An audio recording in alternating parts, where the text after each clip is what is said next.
Like, I think what makes Amapiano popular in the township is that ability to imagine something apart from your socioeconomic circumstance, something that allows you to push further than what you're currently experiencing. And then the kind of, in that is the sort of hope that you will be able to turn that into actually escaping those circumstances in a very real, like tangible way. And I think that is what makes it what makes it quite political in nature, but I think particularly what makes it popular in its appeal. And I think that is also what's making it popular in other contexts. I think it's that kind of celebration of black pride thing, right? Where you're sort of seeing these South Africans on the stage, on the screen, and they just look like they're having the best life ever. And I think that's what's so appealing in Nigeria, that's so appealing in the UK, it's so appealing in America. And even, I mean, I've met people from South America who have heard Amapiano that love Amapiano.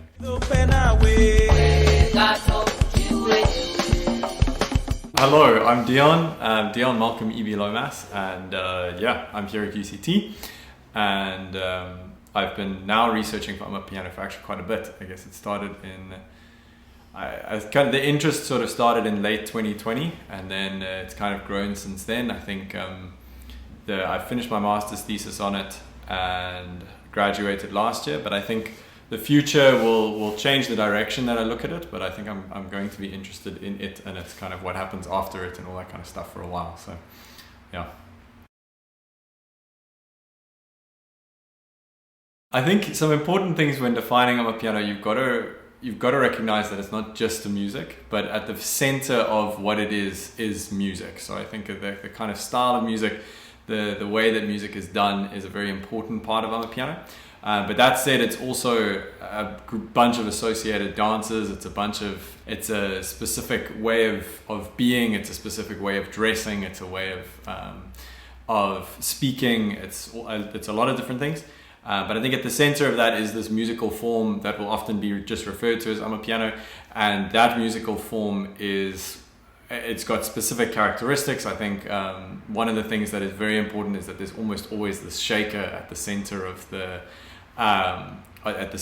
sound. A characteristic feature is the log drum, which is the biggest part of the song. As far as structure goes, there's always this introduction, like a rhythmic introduction, which starts with a whole bunch of percussive elements, and they gradually just build, and then it's usually this, I would say it's like a slow burn, where you start off with these little structural bits, and they slowly get bigger and bigger and bigger, and as they get added onto, there's new sort of sounds that emerge, and then slowly but surely instruments get added to that, or sampled sounds that are instruments, like bass lines and chords and stuff like that, and then eventually it leads to the singing will start, if there is singing, and then it will go on to the log drum, usually then tapers off a little bit back to another peak, and then it'll kind of do the whole thing in reverse again at the end, usually leading to like 7-minute long songs. I think also maybe important there is the name Amapiano, because I played it to some students recently, and they were like, okay, so where's the piano? The reference to piano is actually just a reference to, so Amapiano meaning the pianos, the sort of folklore behind the how Amapiano emerged was that a house DJ was DJing, and a church pianist started improvising over the DJ set, and then it got the name Amapiano. He was playing, I assume he or she was playing keys, and keyboards are usually kind of just referred to as piano. So it's actually more, it could be like keyboard, and that kind of emphasis on the keyboard, which if you compare to like something like where there's very little harmonic and material, not that there's a lot in Amapiano, but still there's more of an emphasis on the keys and melodies on keys and stuff like that.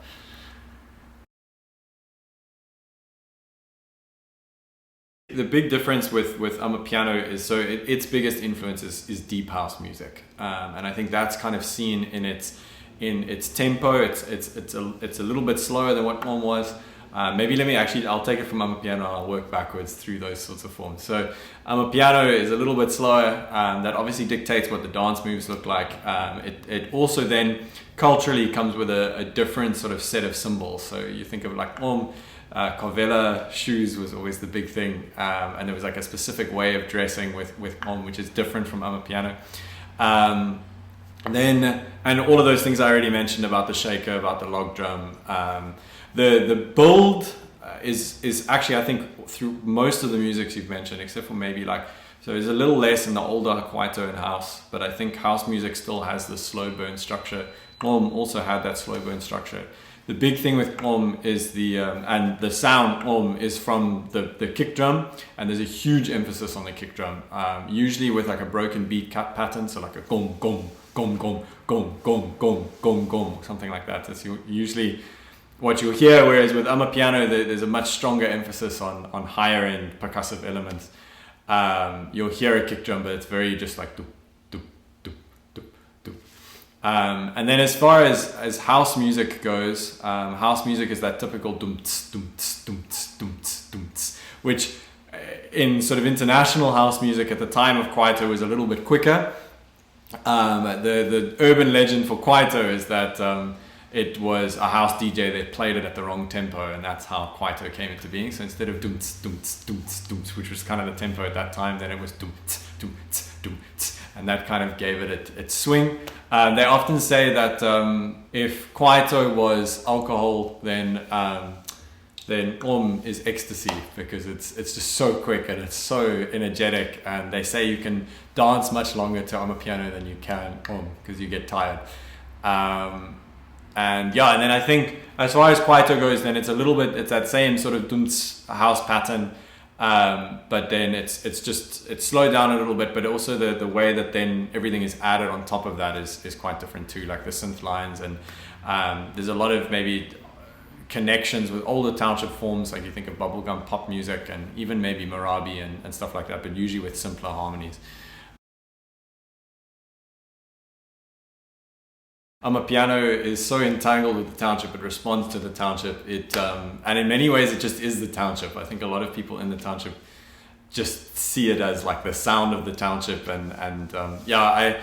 it emerges from the township, so it's kind of, and it's a very, in the same way that Kwaito and Om, and a lot of township musics before that, like they emerge as a result of a lot of different people in the township. So you think of, there's lots of it's always Fela, that's kind of the one that comes to mind, but there's a lot of musics where it's like a single person that sort of pioneers the sound or something like that. With these musics, it's somebody adds this sound, somebody adds this sound, I remember somebody talking about Om and then saying how, they could credit this particular, like the sound of a broom brushing to this particular person, and then it was this person who added this part of the sound, and this person used this one.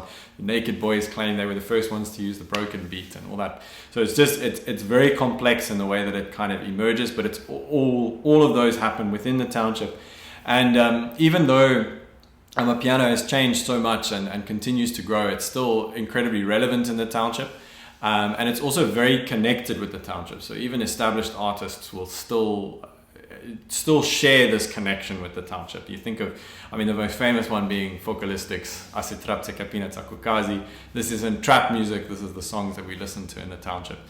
And that's really, really vital part of the whole process. I think I also kind of see it as part of a longer trajectory of Black township music. I think it goes back, I think it was Johnny Clegg actually that wrote about when he was still an anthropologist.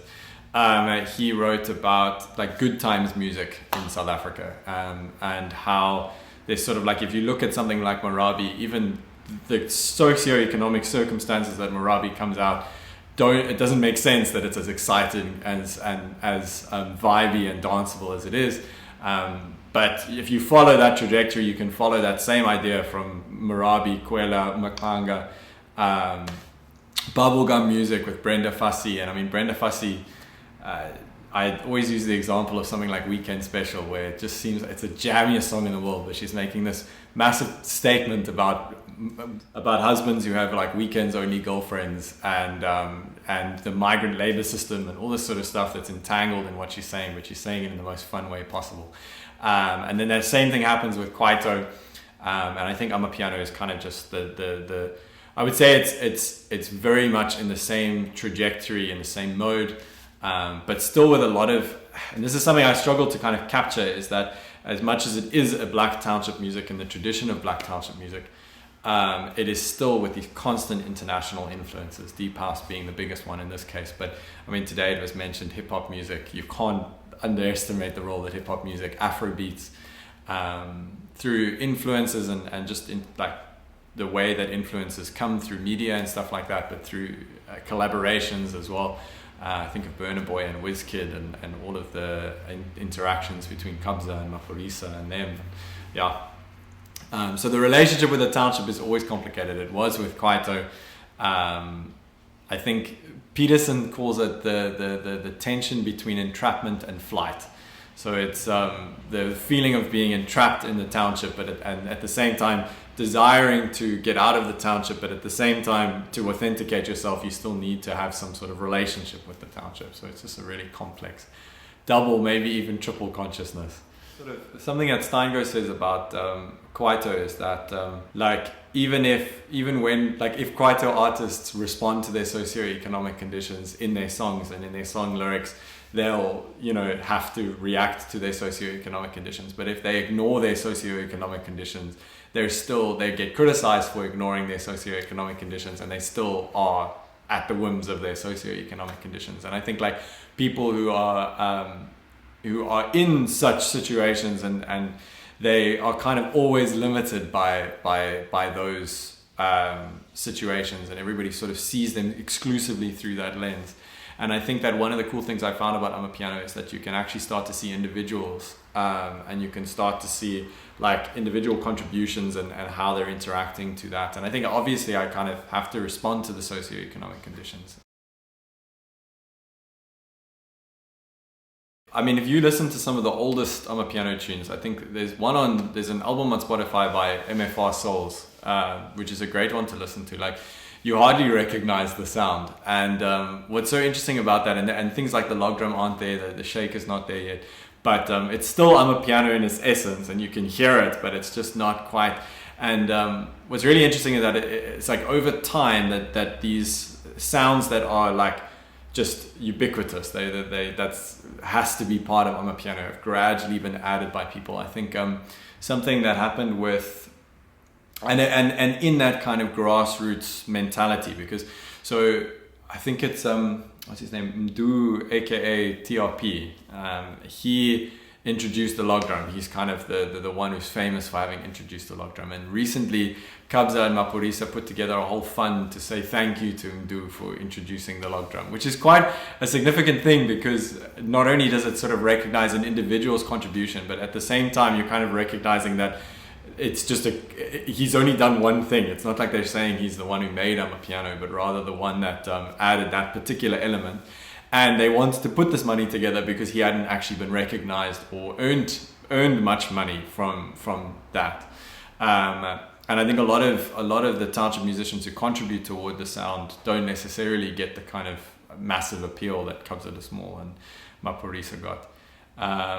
But yeah, as far as grassroots go, it's communities. I mean, another thing that is so important is the collaboration and how collaboration works in these sort of township settings with Amapiano. So when I was doing my field work, it was never even two people in the studio together. It was always at least 4 or 5 of us. I remember the first recording that I did, there was about 8 people total, with people coming in and recording little bits of vocals and then leaving and going home, or somebody would come in and say, no, that needs to be louder, this needs to be quiet, or whatever. And you can imagine that just on a small scale of just a song. But when you're talking about like the way that the music is made, the way that the music like is shared, is all part of that sort of grassroots sharing on WhatsApp, sharing through Bluetooth or whatever it is that you're doing to share. The taxis are another sort of like local music distribution tool, and yeah.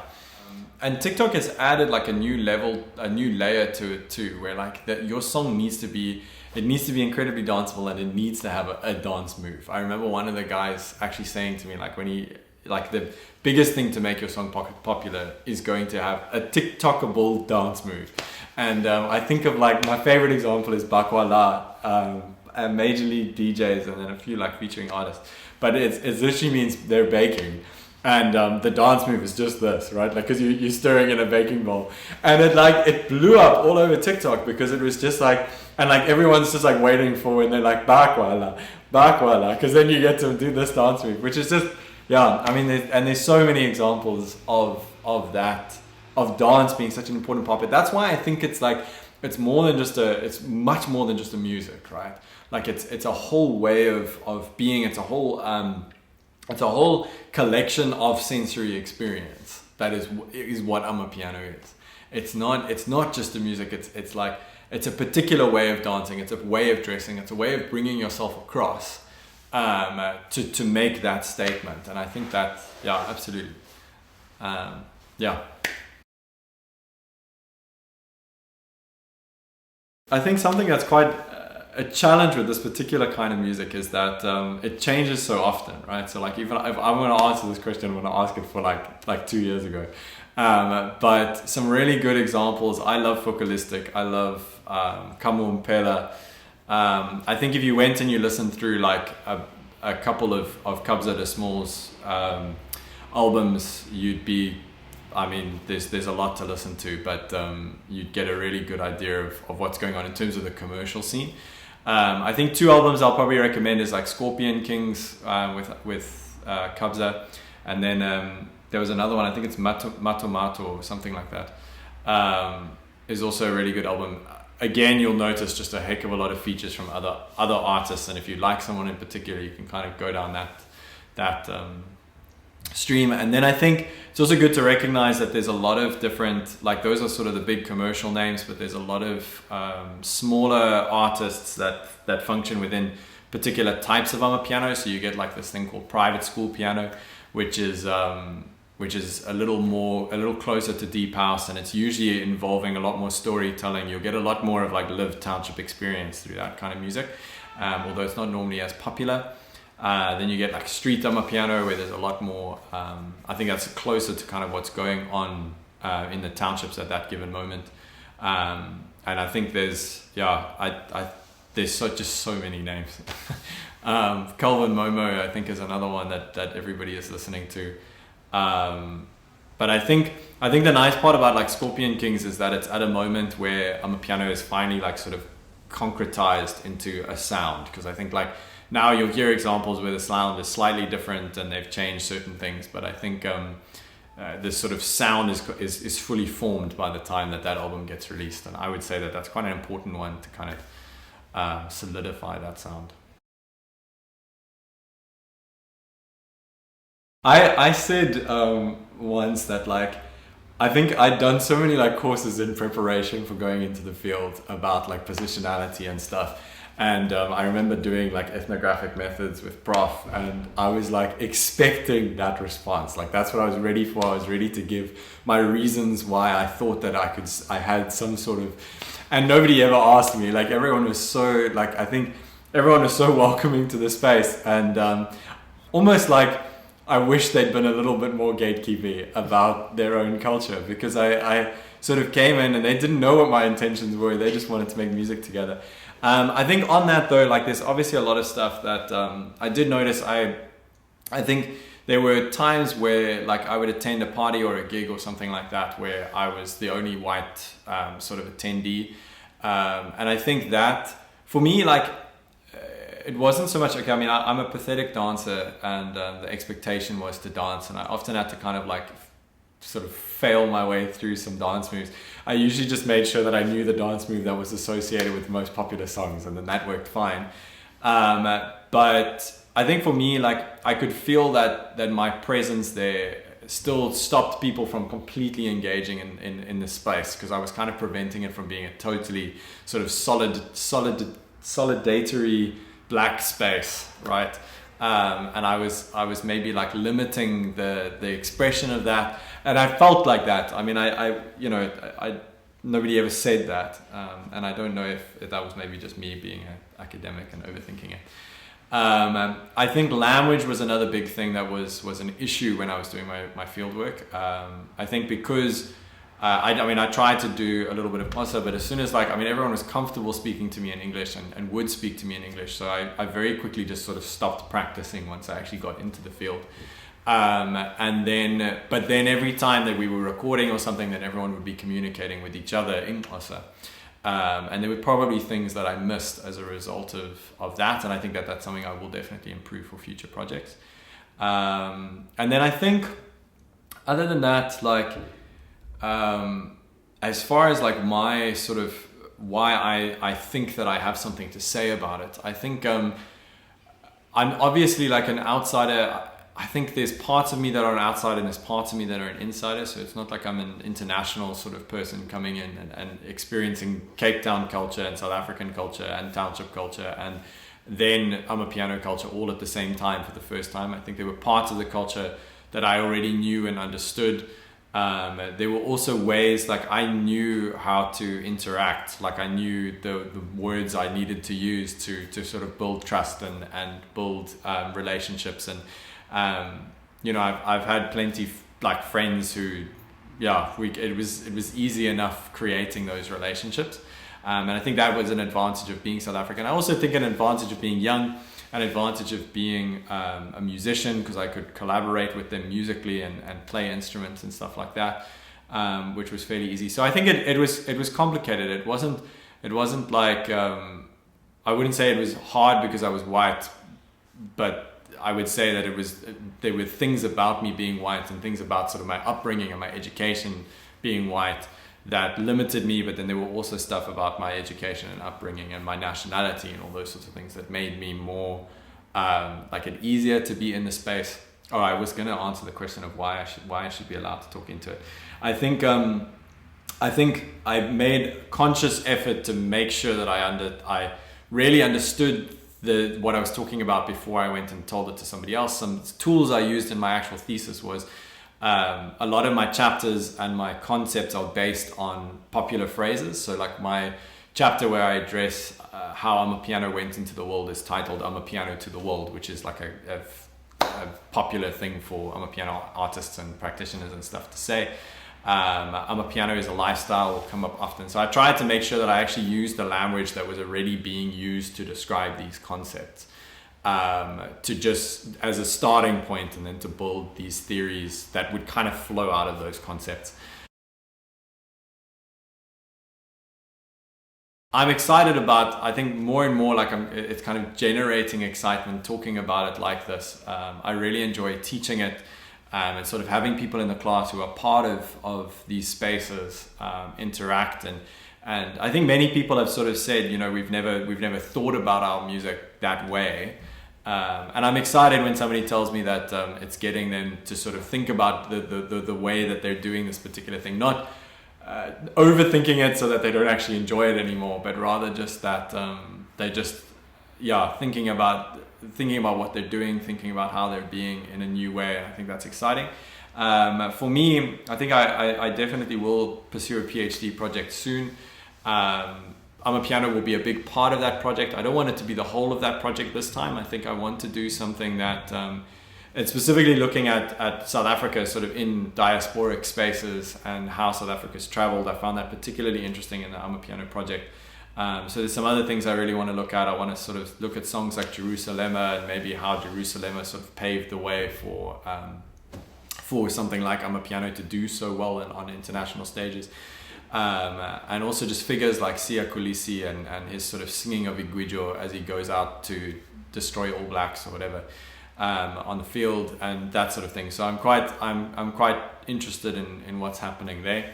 But yeah, Amapiano will always be a big part of that now. I think as it continues to grow and as it continues to, I can't ignore it, and I don't think anyone else should. But yeah, cool.